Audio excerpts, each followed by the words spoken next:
तेजस्विनावधीतमस्तु मा विद्विषावहै।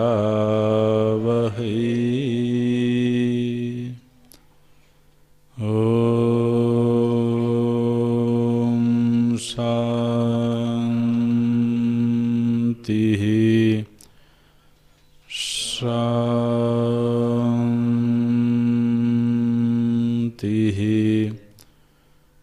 शान्तिः।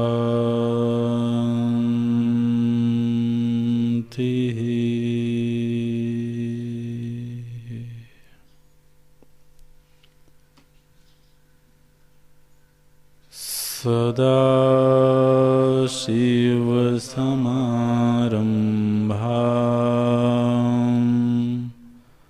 शङ्कराचार्यमध्यमाम् अस्मदाचार्यपर्यन्ताम् वन्दे गुरुपरम्पराम्।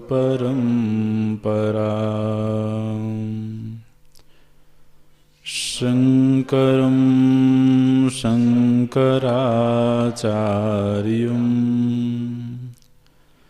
केशवं बादरायणम् सूत्रभाष्यकृतौ वन्दे भगवन्तौ पुनः पुनः भगवन्तौ पुनः पुनः। अखण्डं सच्चिदानन्दम् अवाङ्मनसगोचरम्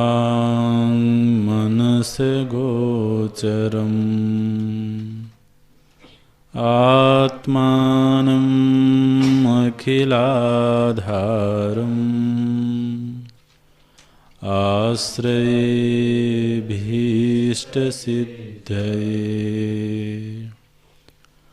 अर्थतोऽप्यद्वयानन्दान् अतीतद्वैतभानतः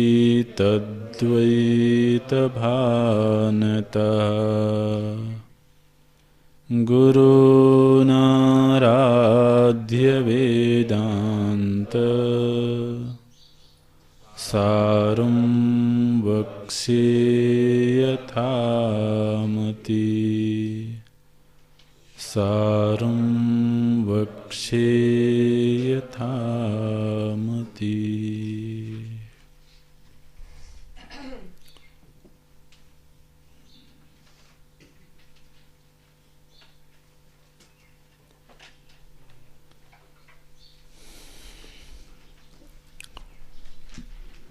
एवं च सति मनसैव अनुद्रष्टव्यम् यन्मनसा न मनुते इति अनयोः श्रुत्योः अविरोधः वृत्तिव्याप्यत्व अंगीकारेण फलव्याप्यत्व प्रतिषेध प्रतिपादनम् तदुक्तम् फलव्याप्यत्वमेवास्य शास्त्रकृद्भिर्निवारितम् इति ब्रह्मण्यज्ञाननाशाय वृत्तिव्याप्तिरपेक्षिता स्वयं प्रकाशमानत्वात्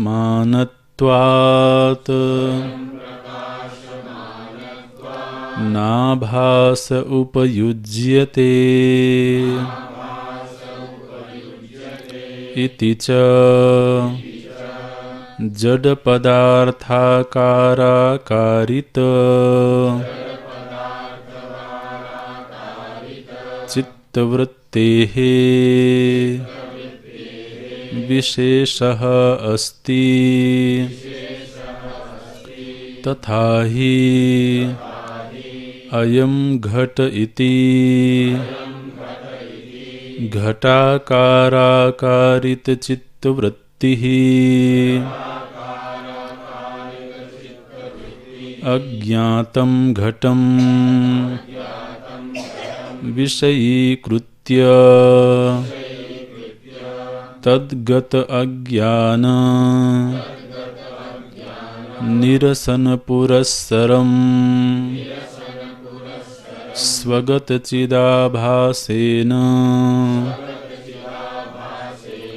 जडं घटम् अपि भासयति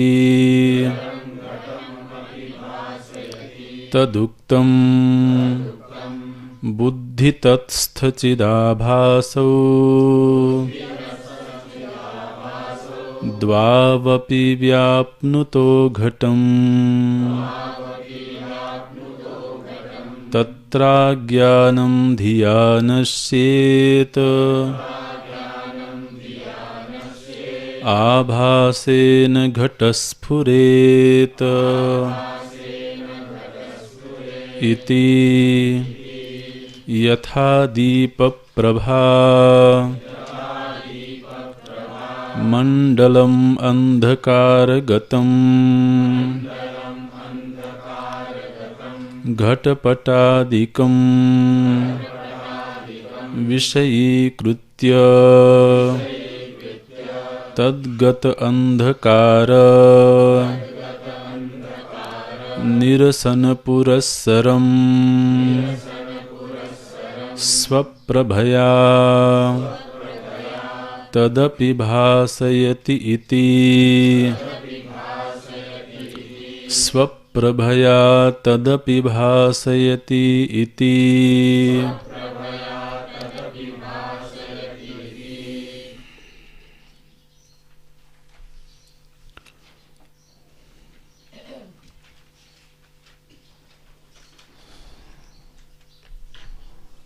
आचार्य के द्वारा तत्त्वमसि इस महावाक्य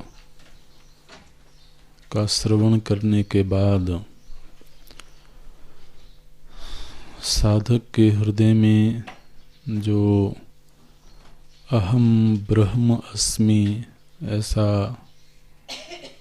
अनुभव प्रकट होता है।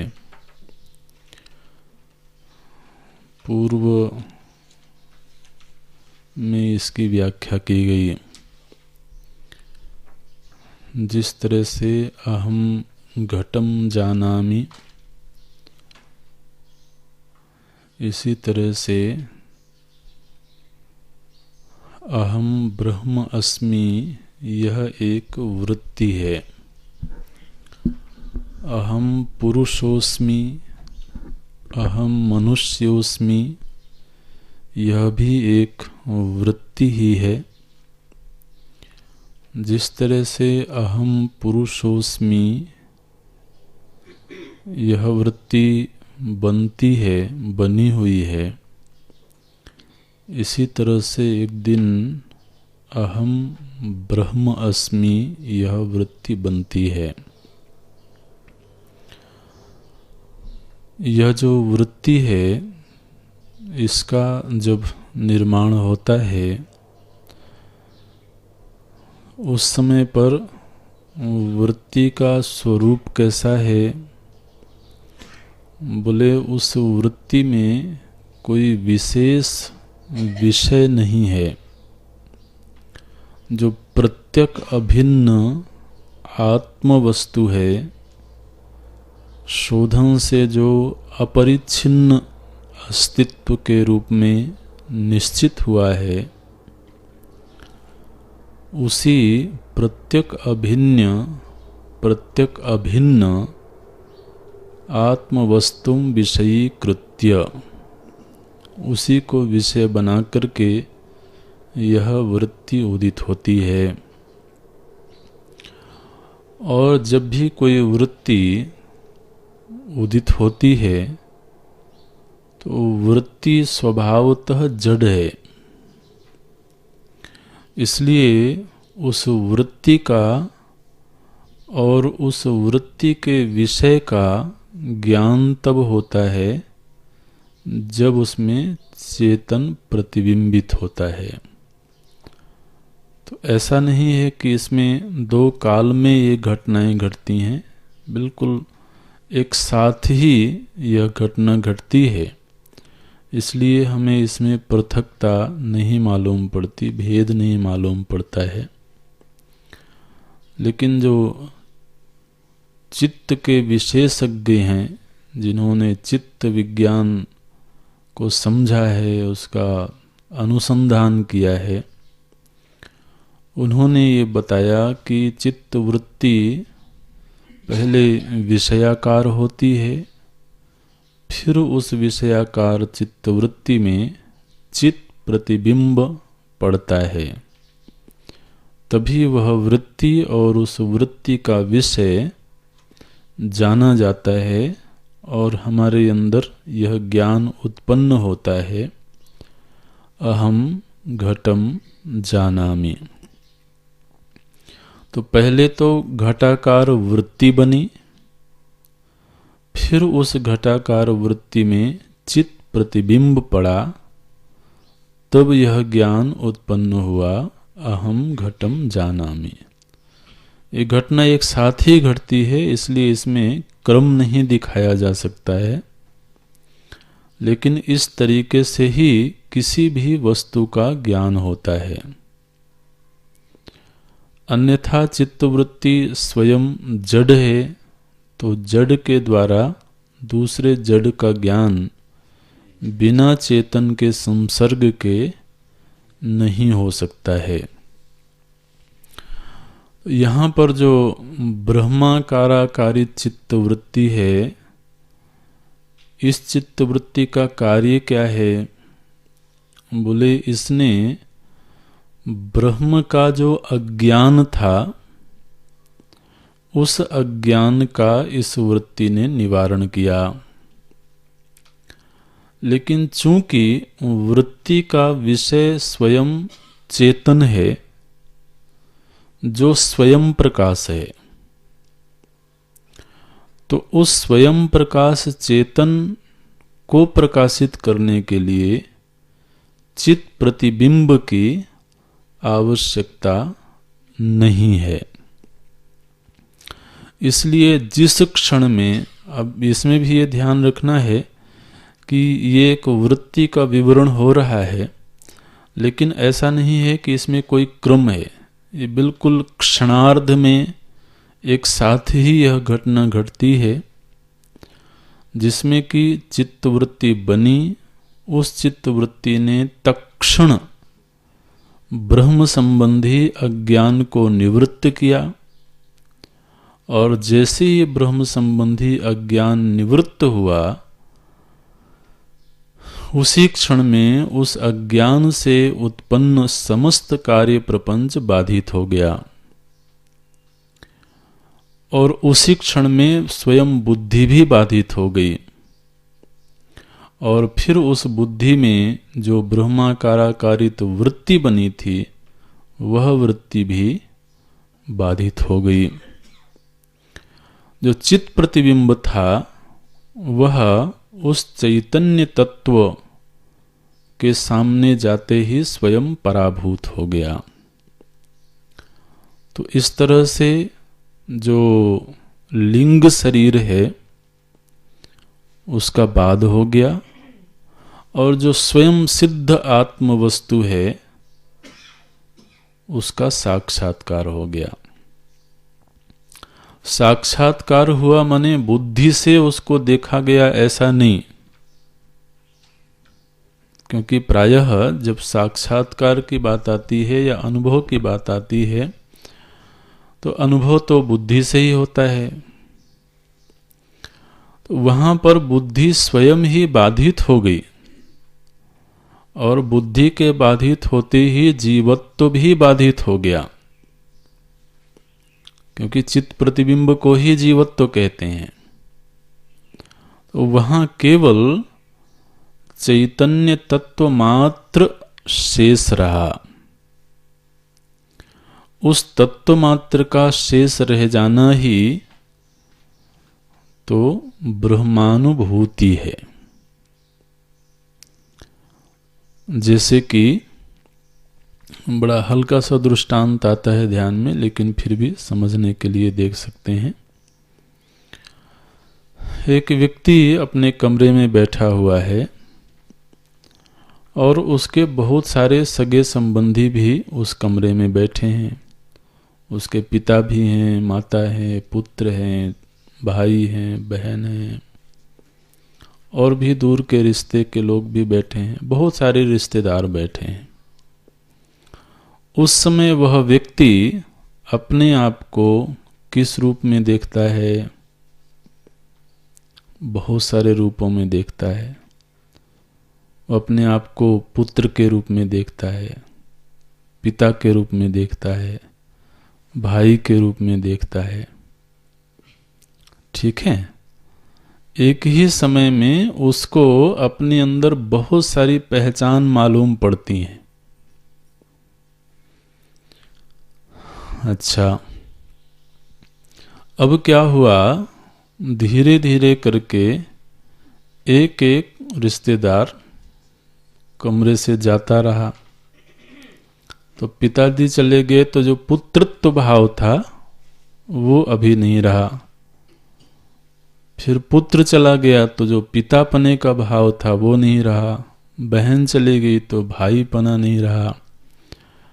तो धीरे धीरे करके एक एक रिश्तेदार गए, और एक एक जो पहचान उसके अपने व्यक्तित्व की थी वह उस समय मिटती चली गई।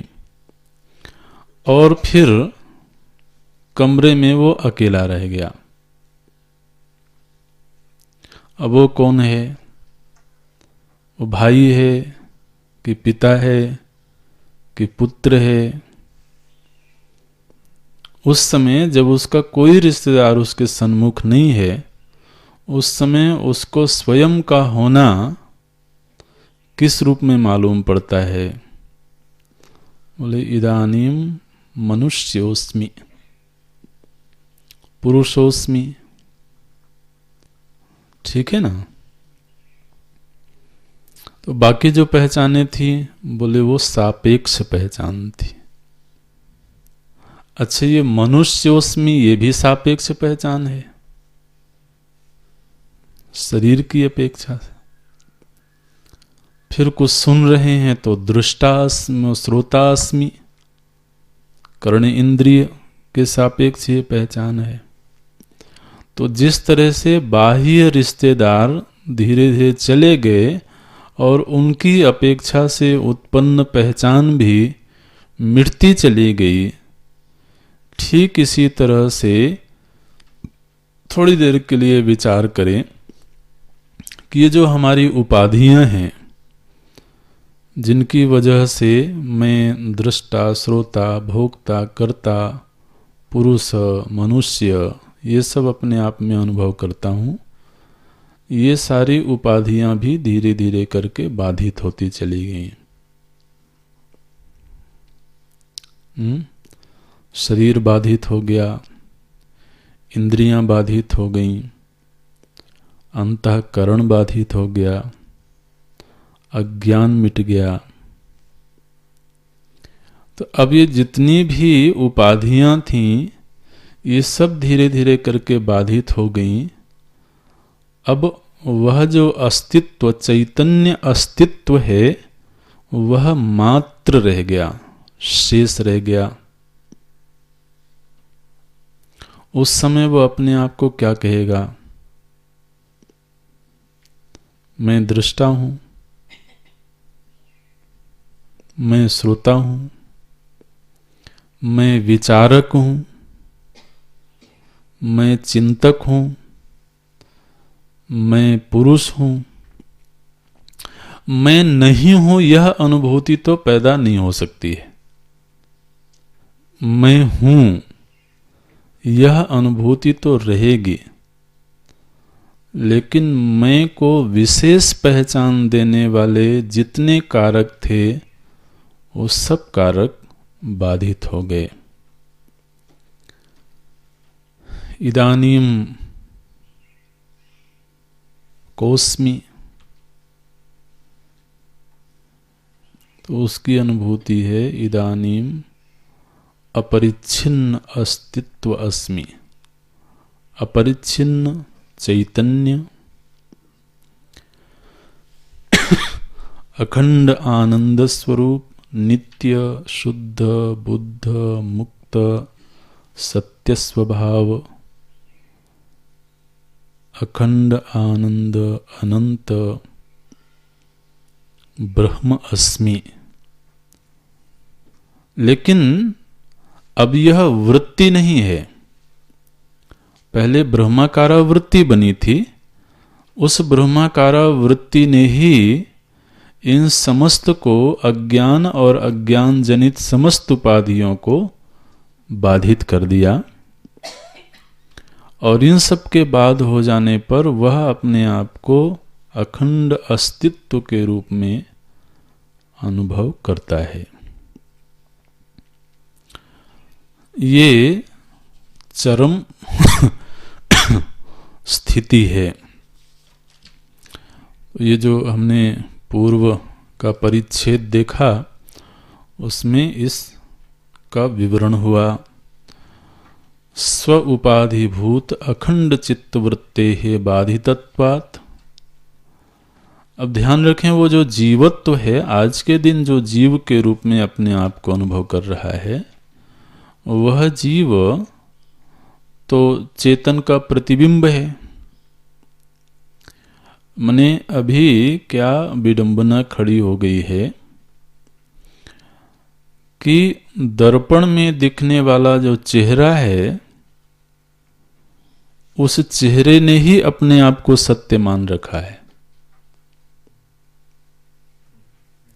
दर्पण में प्रतिबिंब जो है, ये जीव का है, चित्त प्रतिबिंब। यही पढ़ रहे हैं ना, शुरू से प्रथम ग्रंथ से यही पढ़ रहे हैं। जीवनात्म नामात्मकम चित्त प्रतिबिंबम भवति, ब्रह्म प्रतिबिंबम भवति, कुछ भी कह लीजिए। तो महाराज, दर्पण में दिखने वाला जो चेहरा है, मानो कि वह चेहरा अपने आप को सत्य मान करके बैठा हुआ है, और वह जिसका प्रतिबिंब है उसकी खबर ही नहीं है उसे। ठीक है ना? तो वो प्रतिबिंब दर्पण की अपेक्षा से है। दर्पण का अभाव हो गया तो प्रतिबिंब मर गया क्या? बोले बिंब मात्र शेष रह गया, ठीक है, ये बोलते हैं स्व उपाधिभूत अखंड चित्तवृत्ते बाधितत्वात्।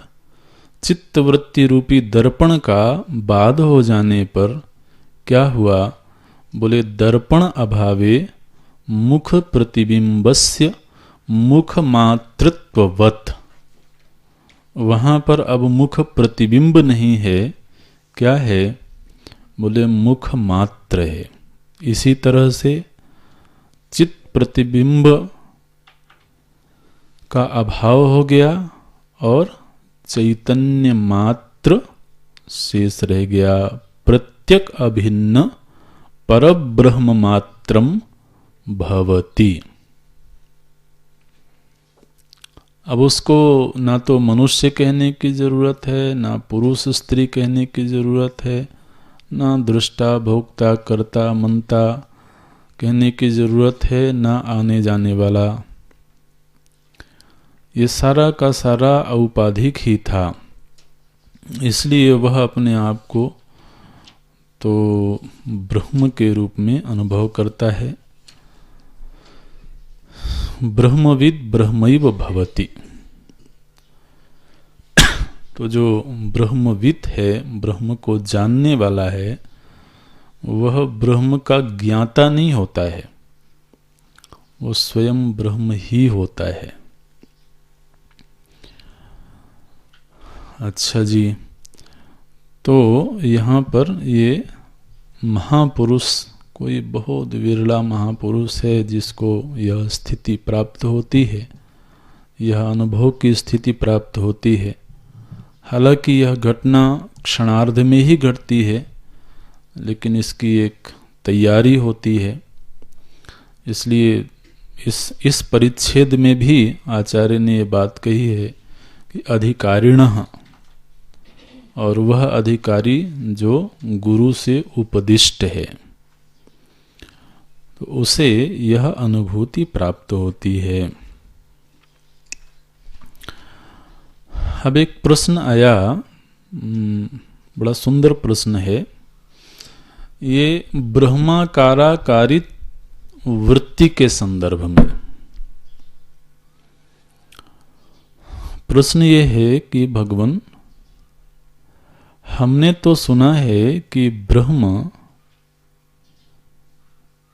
वृत्ति का विषय नहीं बन सकता है,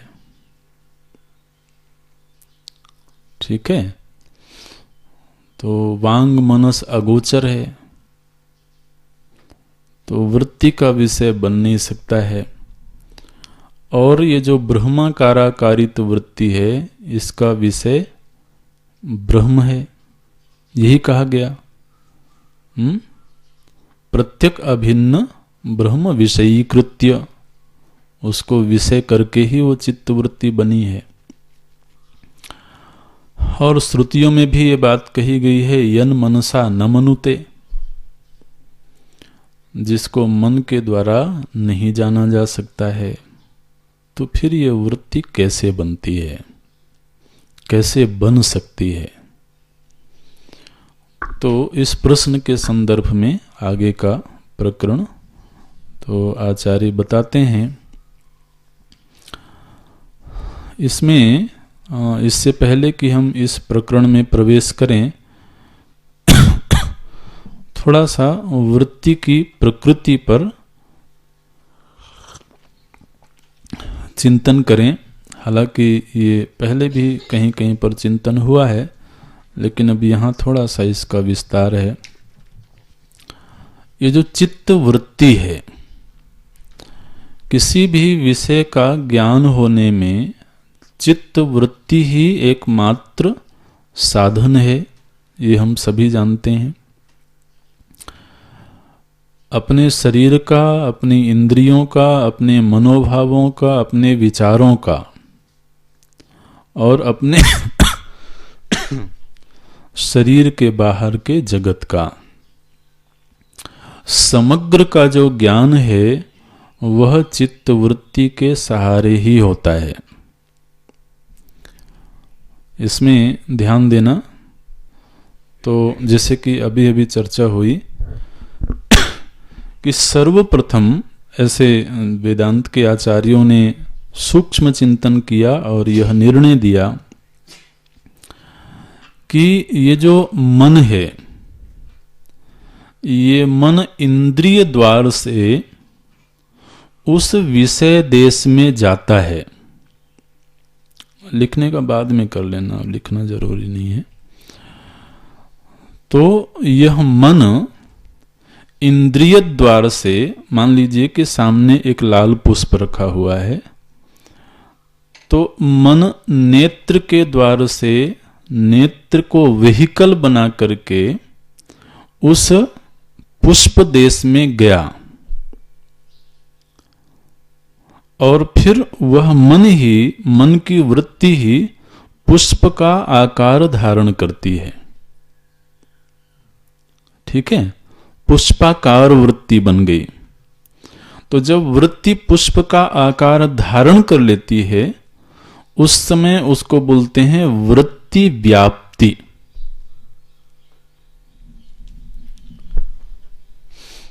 जब वृत्ति ने विषय का आकार धारण किया, तो उस विषय को उसने कंसीव किया, उसको व्याप्त किया। अच्छा, तो पहले वृत्ति व्याप्ति हुई, फिर वह जो पुष्पाकार वृत्ति है उसमें चित्त प्रतिबिंब पड़ा। माने ये इसमें दो निर्णय हैं, तो वह हम बताएंगे। तो वह जो पुष्पाकाराकारी चित्त वृत्ति है वह पुनः अंतःकरण में वापस आई और वहां अंतःकरण में पूर्व विद्यमान जो चित्त प्रतिबिंब है उससे वह वृत्ति प्रकाशित हो गई। तब ज्ञान हुआ अहम पुष्पम जानामि। तो यह जो चित्त प्रतिबिंब पड़ा इसको बोलते हैं फल व्याप्ति।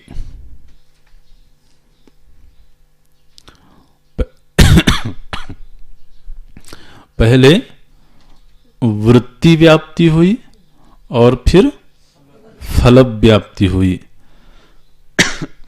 चूंकि वृत्ति का विषय भी जड़ है और वृत्ति स्वयं भी जड़ है, तो वृत्ति व्याप्ति मात्र से वस्तु का ज्ञान नहीं हो सकता है।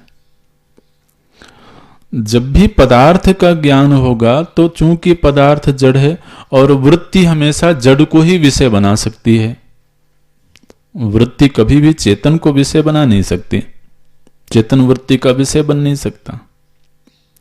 तो वृत्ति जब भी किसी को कंसीव करेगी, किसी को अपने गर्भ में लेगी, तो वह वस्तु जड़ ही होगी। यहां तक कि हम भी जब आपको देख रहे हैं तो आपके चैतन्यता को नहीं देख रहे हैं, शरीर को देख रहे हैं, और वो शरीर जड़ वस्तु है। तो वो जो चैतन्यता है वो केवल हमारे लिए अनुमेय है।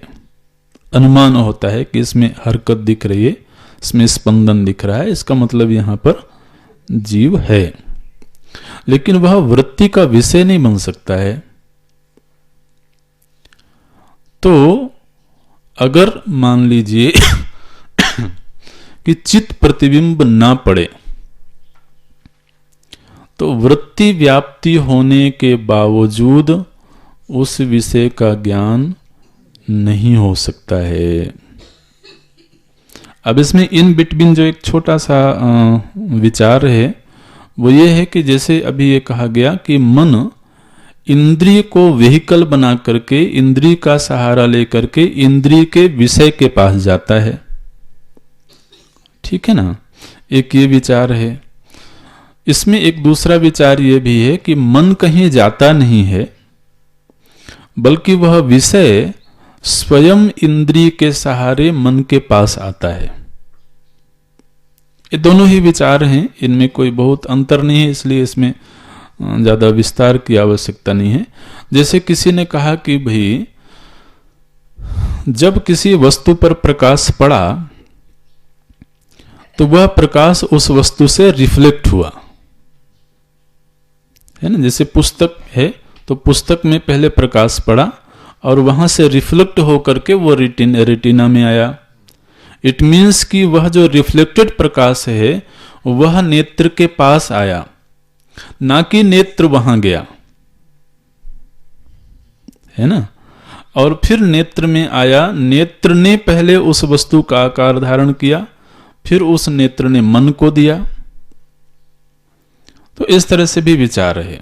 तो खैर इसमें कोई बहुत अंतर नहीं। मुख्य बात जो समझना है वो यह है कि जो चित्त वृत्ति है वो पहले विषय का आकार धारण करती है। विषयाकार हो जाना इसको बोलते हैं वृत्ति व्याप्ति। और फिर उस विषयाकाराकारित चित्त वृत्ति में चित्त प्रतिबिंब पड़ना और चित्त प्रतिबिंब पड़ते ही तत्क्षण उसका ज्ञान हो जाना, इसको बोलते हैं फल व्याप्ति। तो ये शास्त्रीय शब्द हैं, ये आगे भी बहुत काम आएंगे, इसलिए अभी यहाँ इनको समझ लेते हैं। वृत्ति व्याप्ति और फल व्याप्ति।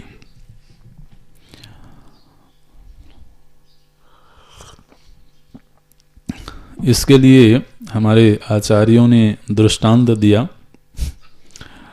तो बोलते हैं कि जैसे खेत में, तो किसान जब खेत को पानी देता है तो छोटे छोटे खेत होते हैं, मेड़ बनी होती है चारों तरफ से। तो जो सिंचाई होती है वो नाली के माध्यम से सिंचाई होती है। अब तो स्प्रिंकल से भी होने लगी है, लोग करने लगे, नहीं तो वो नाली से पानी जाता है। तो उस खेत तक जाने के लिए नाली बनाई गई और वह नाली उस खेत में जाकर के खत्म हो गई। वहां जब पानी जाता है तो धीरे धीरे करके वो पूरे खेत में फैलता है, ठीक है। फिर वो पूरे खेत को एक तरह से व्याप्त कर लेता है। इसको बोलते हैं वृत्ति व्याप्ति।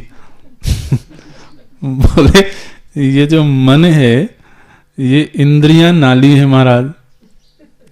वो दृष्टांत के लिए ऐसे बोले इंद्रियां हैं ये जो है तो ये सब नालियां हैं, इनके माध्यम से वह विषय रूपी खेतों में जाता है। भगवान ने ऐसा खेत बना रखा है जिसमें तरह तरह के विषय उगे हुए हैं। रूप है, शब्द है, स्पर्श है, गंध है, ये सब विषय खेत हैं। तो मन क्या करता है, बोले इंद्रिय रूपी नाली से बहिर्गमन करता है, फिर उस पूरे विषय को पहले व्याप्त कर लेता है। तो इस व्याप्त कर लेने को बोलते हैं वृत्ति व्याप्ति। ऐसे दृष्टांत दिया आचार्यों ने। तो प्रत्येक वस्तु के ज्ञान में यही घटना घट रही है। वृत्ति व्याप्ति, फल व्याप्ति एक साथ होती है, इसलिए हमें इसमें फर्क नजर नहीं आता है, इसमें क्रम नजर नहीं आता है, लेकिन घटना ऐसी ही घटती है। तो बाह्य विषय के संदर्भ में ज्ञान की यह प्रक्रिया ठीक है। अब जब वृत्ति ने ब्रह्म को विषय बनाया तो वहां भी ऐसी ही घटना घटनी चाहिए, ठीक है ना। तो बोलते हैं, आप देखिए, एवं च सति मनसैव अनुद्रष्टव्यम यन मनसा न मनुते इति अनयोः श्रुत्योः अविरोधः वृत्तिव्याप्यत्व अंगीकारेण फलव्याप्यत्व प्रतिषेध प्रतिपादनात्। तो कहते हैं कि श्रुति में दो तरह के वाक्य आते हैं।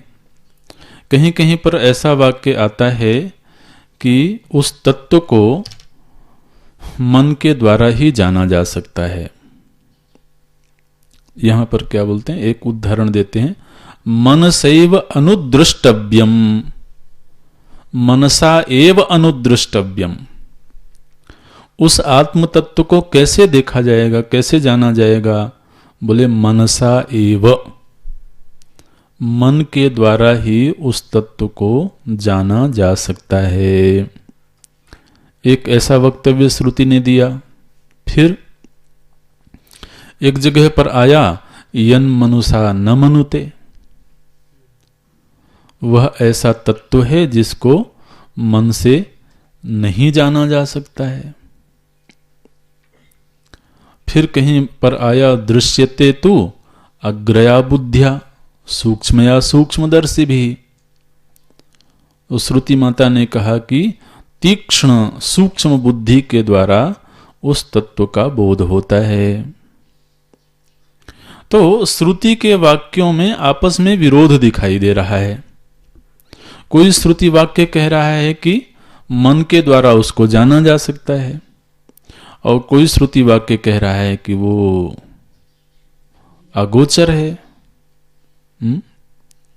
तो इन दोनों में से सत्य क्या है? दोनों वाक्य तो सत्य हो नहीं सकते हैं। बोलते हैं नहीं, दोनों वाक्यों में कोई विरोध नहीं है। क्यों विरोध नहीं है? तो ध्यान देना। बोलते हैं कि जो ब्रह्म वस्तु है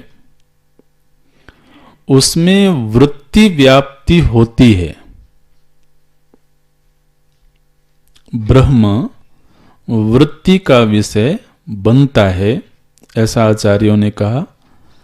वृत्ति व्याप्ति होती है किंतु फल व्याप्ति नहीं होती है। तो इसलिए वृत्ति व्याप्ति और फल व्याप्ति को पहले समझा दिया गया है। तो आप उस पृष्ठभूमि को याद रखेंगे तो ही आगे का प्रसंग समझ में आएगा। समस्त आचार्यों ने, समस्त ज्ञानी महापुरुषों ने यह निर्णय दिया कि यहां पर वृत्ति व्याप्ति होती है, इसलिए ब्रह्म ज्ञान अन्य के ज्ञान से भिन्न हो जाता है। वृत्ति व्याप्ति हो रही है किंतु फल व्याप्ति नहीं होती है। तो वृत्ति व्याप्ति होती है ऐसा कहने के लिए श्रुतियों ने कहा कि उसको मन से ही जाना जा सकता है, लेकिन फल व्याप्ति नहीं होती है। इस बात को बताने के लिए श्रुति ने कहा यन मनसा न मनुते, उसको मन से नहीं जाना जा सकता है।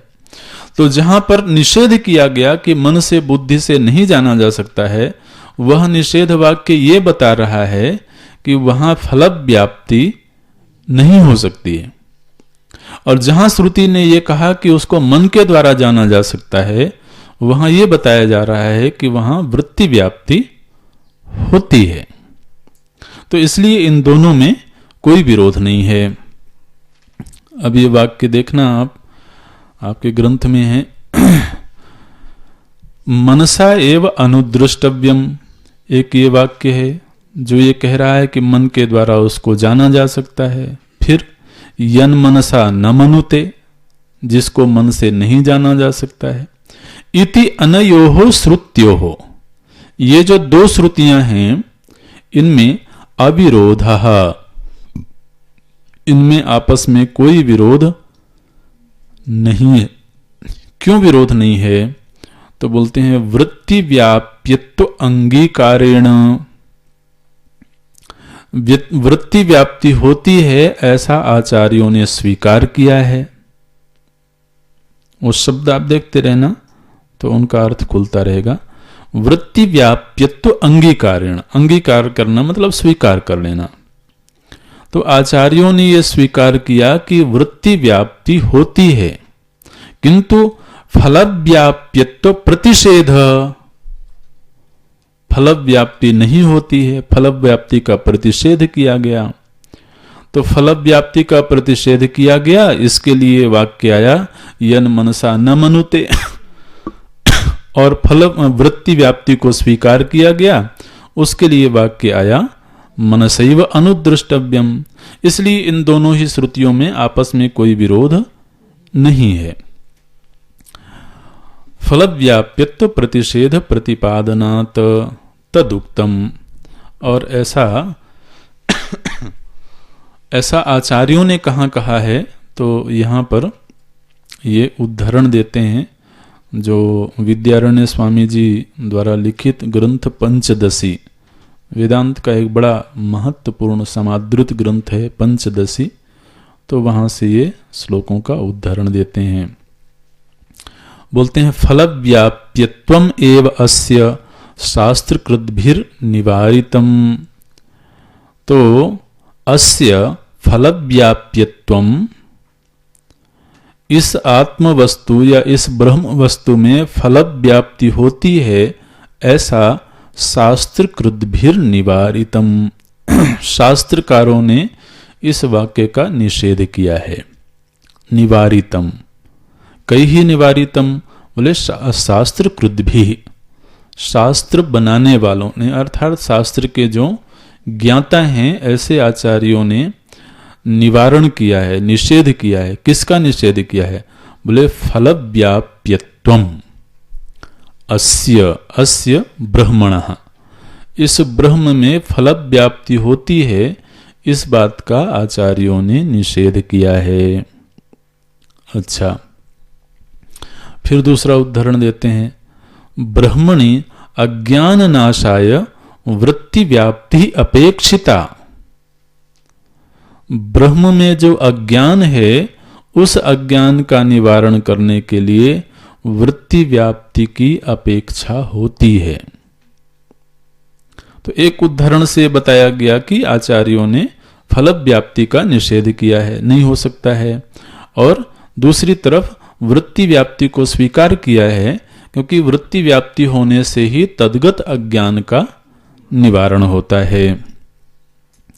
तो ब्रह्मणि अज्ञान नाशाय ब्रह्म वृत्ति अपेक्षिता, स्वयं प्रकाशमानत्वात् न भाषा उपयुज्यते। तो अब देखिए, जब वृत्ति व्याप्ति होती है तो फिर फल व्याप्ति होने में क्या दिक्कत है? ये प्रश्न आएगा कि फल व्याप्ति क्यों नहीं हो सकती है? किसी को कुछ सूझ रहा है?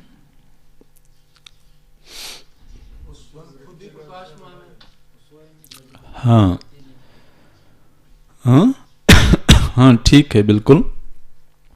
यहां पर वृत्ति का जो विषय है वह विषय जड़ नहीं है, और जड़ विषय को प्रकाशित करने के लिए ही फल व्याप्ति की आवश्यकता होती है। माने चित्त प्रतिबिंब की आवश्यकता तभी है जब वृत्ति और वृत्ति का विषय जड़ होवे। यहां पर वृत्ति का विषय जड़ है नहीं, वो स्वयं प्रकाश है। तो इसलिए जो स्वयं प्रकाश वस्तु है उसके ऊपर जो आवरण था, अज्ञान का आवरण था, उस वृत्ति व्याप्ति ने केवल उस अज्ञान के आवरण को नष्ट किया, और अज्ञान का आवरण नष्ट होते ही वो जो स्वयं प्रकाश है वह प्रकाशित हो गया। तो उसे जनाने के लिए पुनः फल व्याप्ति की आवश्यकता नहीं पड़ेगी। ये है स्वयं प्रकाशमानत्वात्, ये हेतु देते हैं, चूंकि वह स्वयं प्रकाशमान है इसलिए न आभासा उपयुज्यते, इसलिए आभास चैतन्य अर्थात प्रतिबिंबित चैतन्य की आवश्यकता वहां नहीं होती है। तो ये तो ब्रह्म वृत्ति की ये स्थिति है। जो जड़ पदार्थ हैं उसका ज्ञान कैसे होता है? तो देखिए, जड़ पदार्थों के विषय में स्वयं यहाँ पर आचार्य बता रहे हैं, जड़ पदार्थाकाराकारित चित्तवृत्ते विशेषः अस्ति। जो जड़ पदार्थों को जनाने वाली वृत्तियां हैं उनमें थोड़ा ब्रह्माकाराकारित वृत्ति से भेद होता है। क्या भेद होता है? बोले तथा ही अयम घटः, एक व्यक्ति ने घट को जाना। कैसे जाना? बोले पहले अयम घटः इति घटाकाराकारित चित्तवृत्ति ही, एक चित्तवृत्ति है जिसने घट का आकार धारण किया। जो पूर्व में समझाया गया है उसको यहां पर देखें। तो घटाकाराकारित चित्तवृत्ति ही, उस घट के आकार की चित्तवृत्ति ने क्या कार्य किया? बोले अज्ञातम घटम विषयीकृत्य, जो घट पहले से नहीं मालूम था उस घट को इस वृत्ति ने विषय बनाया। अज्ञात का ही तो ज्ञान होगा ना, ज्ञात का ज्ञान कैसे होगा? तो पहले से ही है। तो जो अज्ञात विषय है, उस अज्ञात विषय को जब वृत्ति ने व्याप्त किया तो क्या हुआ? बोले तद्गत अज्ञान निरसन पुरस्सरम, घट संबंधी जो अज्ञान था, इस घटाकाराकारित वृत्ति ने, अब ये शब्द आपके लिए धीरे धीरे अभ्यास में आ जाएंगे। तो घटगत अज्ञान, इस घटगत अज्ञान का निवारण किसने किया? बोले घटाकाराकारित चित्त वृत्ति ने। तो पहले तो घटाकाराकारित चित्त वृत्ति ने घटगत अज्ञान का निवारण किया, और अज्ञान का निवारण ही नहीं किया बल्कि उस घट का ज्ञान भी करवाया।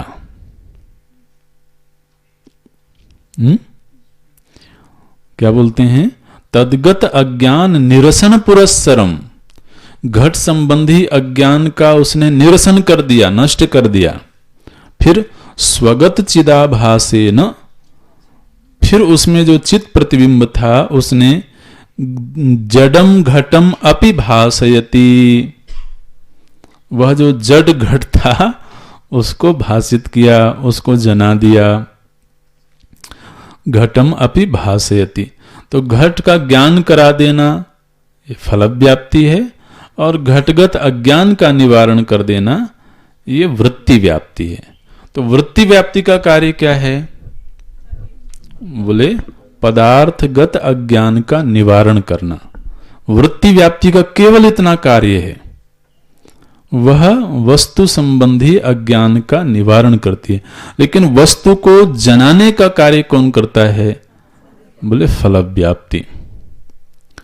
ठीक इसी तरह से जो ब्रह्माकाराकारित चित्तवृत्ति है, उसने ब्रह्म संबंधी अज्ञान को निवृत्त किया, लेकिन चूंकि ब्रह्म स्वयं प्रकाश है इसलिए वह स्वयं ही जाना गया।